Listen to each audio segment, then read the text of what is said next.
Friends, my name is Mohammad Shakeel Pathan. आज हम लोग एसएससी जेईई 2014 का पेपर सिविल इंजीनियर्स के लिए सॉल्व करने वाले हैं और एसएससी जेईई 2013 का पेपर मैं ऑलरेडी बहुत ही डिटेल वे में सॉल्व कर चुका हूं। अगर जिसने नहीं देखा है तो वो ऊपर लिंक दे रखा है, आप प्लीज़ उसको देखिएगा और बहुत ही आपको मज़ा आएगा, क्योंकि वहाँ पर मैंने बहुत ही डिटेल एनालिसिस किया है कि कौन से टॉपिक एसएससी जेईई के लिए इंपॉर्टेंट है और पूरी तरह से आपको डिटेल वे में मैंने वहाँ पर सोल्यूशन दिए हैं। तो आज यहाँ पर भी 2014 का पेपर भी हम बहुत ही डिटेल वे में यहाँ पर एक्सप्लेन करने वाले हैं। So let's see what is the first question.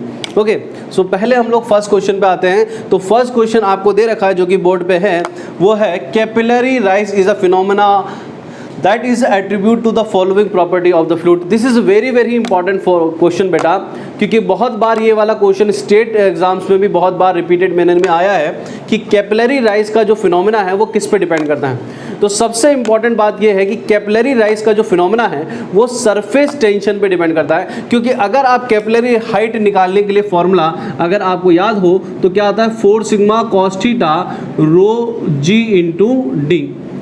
Okay, और यहाँ पर कितना हाइट राइज होगा कैपिलरी में वो दो चीज़ों पर डिपेंड करता है, एक sigma that is the surface tension और एक ग्रेविटेशनल एक्सेलरेशन और डायमीटर ऑफ ट्यूब, वो तो हमारा एक फिजिकल कैरेक्टरिस्टिक है। तो जो दो मेन चीज़ों पर डिपेंड करता है वो जी ग्रेविटेशनल एक्सेलरेशन और सरफेस टेंशन पर ये डिपेंड करता है।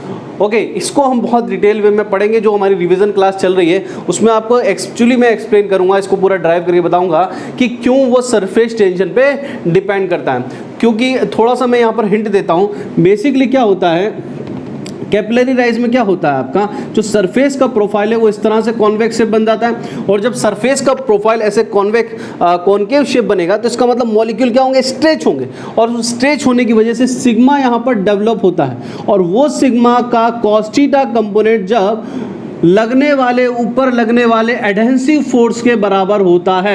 एडहेंसिव फोर्स, क्योंकि राइज किसकी वजह से होता है, एडहेंसिव फोर्स की वजह से, तो एडहेंसिव फोर्स के बराबर होता है तब कैपिलरी राइज होना बंद हो जाता है। और जब इन दोनों को बराबर करते हैं तो हमारे पास एक इक्वेशन रिलेशन आता है जिससे ही फॉर्मूला आया है 4 sigma cos theta rho g into d. That is very important. Okay, तो इसको अगर आपको और डिटेल वे में पढ़ना है तो आप रिविजन क्लास को फॉलो कीजिए, ठीक है। तो दिस इज द क्वेश्चन। तो आंसर यहाँ पर क्या आएगा, that is not a vapor pressure is totally wrong, viscosity is totally wrong, density is totally wrong, it is a surface tension is the answer for capillary rise. Okay, तो capillary rise का जो phenomena होता है because of surface tension होता है। कितनी height जाएगा इस किसके ऊपर डिपेंड करता है, सरफेस टेंशन। तो माय डियर फ्रेंड, आपको याद रखना है, ये रिपीट हो सकता है इस साल भी। Next question, the value of CV for sharp edge orifice is.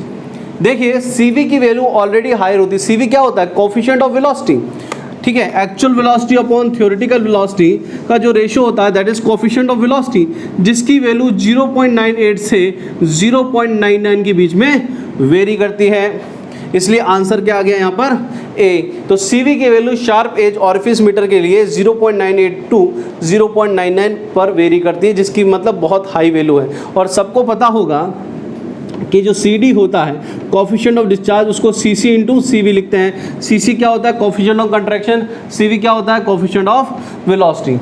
Okay, now come to the next question, that is measurement of pressure difference between 2 point is generally done by using. देखिए, 2 point पर अगर आपको pressure difference measure करना है तो एक ही device use होता है, डिफरेंशियल मैनोमीटर। अगर सिंगल पॉइंट पर प्रेशर मेजर करना है तो सिंपल मैनोमीटर यूज़ होता है, और अगर 2 पॉइंट पर प्रेशर मेजर करना है तो डिफरेंशियल मैनोमीटर यूज़ होता है। ओके, इसके बाद नेक्स्ट क्वेश्चन पे आते हैं हम लोग, specific gravity has a unit. कल आपको याद होगा स्पेसिफिक ग्रेविटी क्या होती है। स्पेसिफिक ग्रेविटी और relative density is nothing but, specific gravity और relative density is nothing but ratio of specific weight of the fluid to the specific weight of the standard fluid. तो दो same quantity का ratio है, इसलिए specific gravity और relative density की कोई dimension नहीं होती है, इसलिए यहाँ पर आंसर आएगा D. Now come to the next question. So in the next question दे रखा है आपको, the flow coefficient F in Darcy Weisbach equation for head loss in pipe flow has a unit. देखिए यार, अगर आपको नहीं भी आता है कि F जो है डायमेंशनलेस होगा तो आपको यूनिट देख के समझ जाना चाहिए। मीटर किसकी यूनिट होती है, लेंथ की। मीटर पर सेकंड वेलोसिटी, किलोग्राम मीटर पर सेकंड किसी की यूनिट नहीं होती। और इसका मतलब क्योंकि साफ है फ्लो कांस्टेंट है, ये कांस्टेंट क्वांटिटी जिसको इंट्रोड्यूस किया जाता है जब हम डायमेंशनलेस एनालिसिस से हेड लॉस का फॉर्मूला निकालते हैं FLV²/2GD, वहाँ पर इसको इंट्रोड्यूस किया जाता है, इसलिए इसका कोई डायमेंशन नहीं होता। क्वेश्चन नंबर 6 पे आएंगे। In open channel maximum velocity occurs. देखिए, अगर ओपन चैनल में आप वेलोसिटी प्रोफाइल बनाएंगे तो आपको वेलोसिटी प्रोफाइल कुछ ऐसे दिखाई देगी। इसका मतलब हो गया कि मैक्सिमम वेलोसिटी ना तो टॉप पे होती है, ना बॉटम पे, ना मिडिल में, कहीं फ्री सरफेस से थोड़ा सा नीचे आती है। ओके, और ये वेलोसिटी प्रोफाइल हम प्रैक्टिकली बनाते हैं। अगर आपने ओपन चैनल पढ़ा हो तो वहाँ पर इस तरह की वेलोसिटी प्रोफाइल बनाते हैं और किस पॉइंट पर कितनी वेलोसिटी होगी वो हम लोग यहाँ पर निकालते हैं। जैसे 0.8 वाई डेप्थ पे क्या होगा, 0.2 वाई डेप्थ पे क्या होगा, तो ये सब हम लोग वहाँ पर कैलकुलेट करते हैं। तो आंसर देखते हैं, just below the free surface is the answer. So answer is A. अब आता है question number 7। The total energy line lies over hydraulic gradient line by an amount of equal to. आपको याद होगा कि टोटल एनर्जी लाइन और hydraulic gradient line हम कैसे लिखते हैं। सपोज हमारे पास कोई पाइप है जिसके अंदर फ्लो हो रहा है और ये हमारा डेटम है और ये पाइप के 2 पॉइंट हैं, point number 1, point number 2। Point number 1 इस डेटम से Z1 हाइट पर मौजूद है, जबकि पॉइंट नंबर 2 Z2 हाइट पर मौजूद है। अगर हम यहाँ पर मैनोमीटर लगाएंगे या फिर पीज़ोमीटर लगाएंगे तो आप देखेंगे कि यहाँ पर जो फ्लूइड का लेवल है कुछ इस तरह से होगा और यहाँ पर फ्लूइड का लेवल इस तरह से होगा। और ये जो हाइट है ये किसको बताता है, ये यहाँ पर मौजूद प्रेशर हेड को बताता है और ये यहाँ पर मौजूद प्रेशर हेड को बताएगा। तो अगर इस दोनों लाइन को मिलाती हुई एक लाइन खींचा जाए तो इसको बोलते हैं हम हाइड्रोलिक ग्रेडियंट लाइन।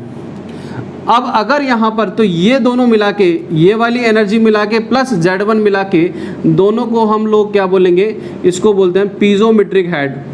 पीजोमेट्रिक हेड, तो पीजोमीटर में जो हेड आता है उसको पीजोमेट्रिक हेड होता है और पीजोमीटर के हेड को मिलाती हुई जो लाइन खींचते हैं उसको हाइड्रोलिक ग्रेडियंट लाइन कहते हैं। अगर काइनेटिक एनर्जी को भी अगर हेड में कन्वर्ट कर दिया जाए तो ऑब्वियस सी बात है कि ये जो लेवल है ये और ऊपर चला जाएगा, ये और ऊपर चला जाएगा। ओके, अगर यहाँ पर मौजूद काइनेटिक एनर्जी को भी आप इसमें ऐड कर दो, यहाँ पर मौजूद काइनेटिक एनर्जी को भी आप इसमें ऐड कर दो, तो कहानी क्या होगी, अब इन लाइन को मिलाती हुई जो लाइन खींचोगे इसको हम बोलते हैं total energy line.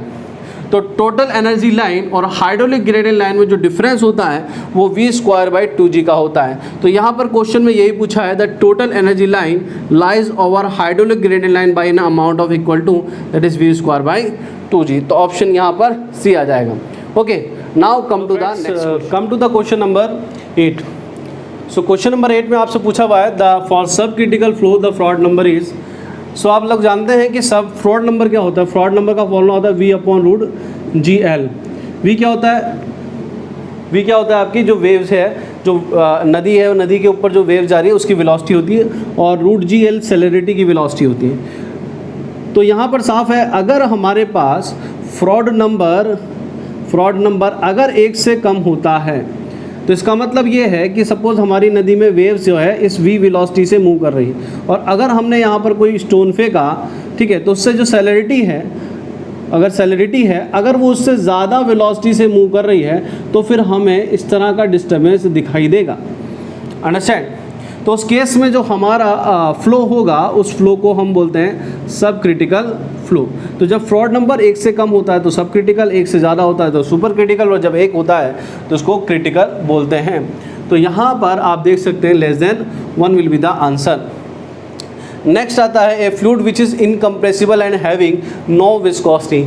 Ideal fluid की डेफिनेशन ये है, वो फ्लूइड जिसमें कोई विस्कोसिटी नहीं होती और वो फ्लूइड जिसकी डेंसिटी कांस्टेंट रहे, या फिर वो बोले जो इनकम्प्रेसिबल है, उस फ्लूइड को ही हम आइडियल फ्लूइड कहते हैं। तो आंसर यहाँ पर ए आ जाएगा। और क्वेश्चन नंबर 10 निहायत ही बहुत सिंपल क्वेश्चन है।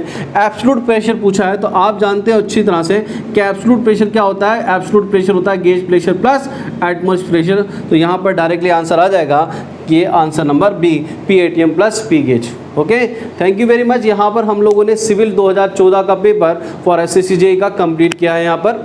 ओके, और please like and subscribe our channel for further new videos. Thank you very much.